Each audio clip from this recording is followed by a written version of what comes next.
No, it's not always lovey-dovey. I mean, don't you remember the Khan versus Khan fight?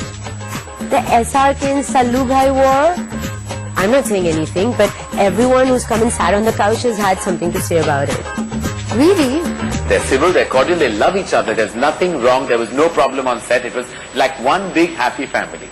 That's the world's biggest lie.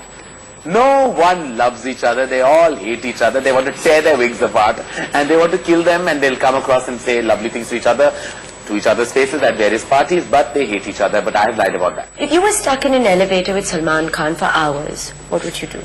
I don't think we'll have much conversation, or maybe we'll just beat each other to death.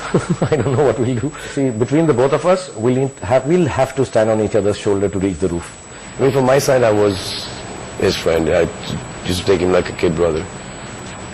But this is the second time third time it's happened. So we really didn't want to talk about it. I'm still not talking about it. And if you were trapped in an elevator with Shah Rukh Khan and Salman?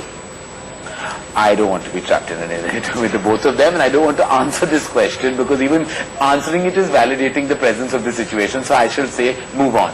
Have you heard anything back from him after? I don't care. He's got he's entitled to his own opinion about me. Whatever has happened between Shah Rukh and Salman, I think they're both very senior people, have an equation with each other long before I've even been here. And I think they've both spoken whatever needs to be spoken, but it really doesn't have anything to do with me. Because obviously it's not coming from our side, it's coming from the other side's family members or some source or whatever. If you were stuck in an elevator with Sallu Bhai and SRK, what would you do?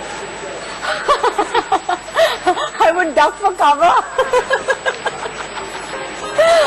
Because there will be fireworks around me.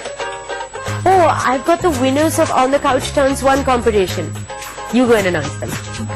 The lucky winner of On the Couch with Koel Turns 1 contest is Parag Malik from Delhi. He wins the LCD TV. And the iPod winners are... No, the party is definitely not ending here. Next weekend, I've got random people from the public here on my couch and we're having lots and lots of fun. So you've got to tune in next Saturday for part 2 of the birthday celebration. And by the way, have you heard Bapi Das serenading me? On the couch with the Koel. On the couch with the Koel.